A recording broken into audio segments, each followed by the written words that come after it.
একদিন মাটির ভিতরে হবে ঘর রে মন আমার, কেন বান্ধ দালান ঘর রে মন আমার, কেন বান্ধ দালান ঘর। ভাই, এই দুনিয়ার পরে কত কিছুর অহংকার করি রে ভাই আমরা।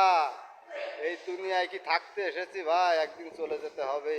কিসের এত বাহাদুরি, কিসের এত ধন সম্পত্তি, কিছুই কি সাথে যাবে ভাই?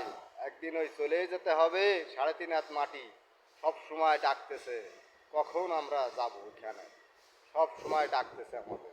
এই চিন্তাটা আমরা কেউ করি না রে ভাই। আসি খুব আনন্দ ফুর্তি নিয়ে আমরা সবসময় মেতে আছি, ওই 3.5 হাত মাটি আমাদের সবসময় ডাকতেছে, আসো ভাই আসো।